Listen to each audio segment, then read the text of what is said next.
Hey there, Jason Podollan back with another Lessons from a Pro. And in this clip, you're going to hear from Ryan Reaves, current Minnesota Wild, tough guy, enforcer, role player who has been around the game for 800 NHL games. Has also played with the Pittsburgh Penguins, the New York Rangers, and the St. Louis Blues, and the Las Vegas Golden Knights. And he grew up in a very competitive household. He grew up with a brother who was also an athlete, and he grew up with a father who was a professional football player and a very good one at that, a Hall of Famer in the CFL, and a man who won the most outstanding player in that league.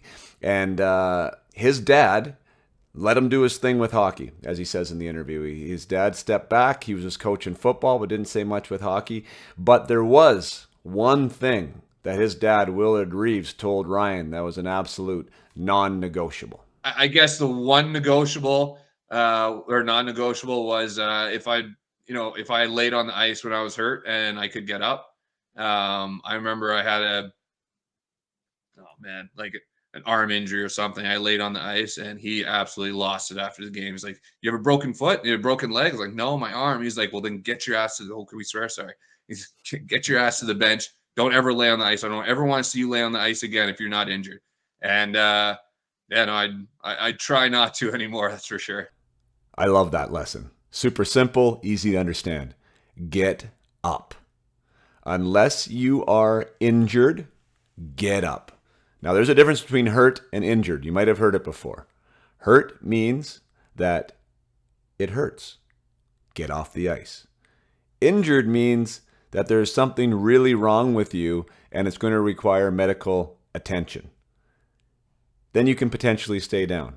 But even then, if it is your arm or if it is your shoulder or if there's something like that and you feel you can get off the ice, then please get off the ice. The idea here is that the game should not stop for you and you should not have people run out there if you are able to play again the next shift. So when I run my teams at the minor hockey level, and I highly suggest this to other coaches out there listening, that there is some type of consequence for coming on the ice. If I have to come on the ice, or if one of the assistant coaches or a trainer has to come on the ice, you then have to miss X amount of time. For us, it's 3 shifts. You have to miss at least 3 shifts until you're allowed to go back out there. There is incentive then for players to get off the ice. And the idea is if you actually require attention, you probably should require at least 3 shifts of rest time before you can go back out there. I have found that we've incorporated this into whatever team I have coached.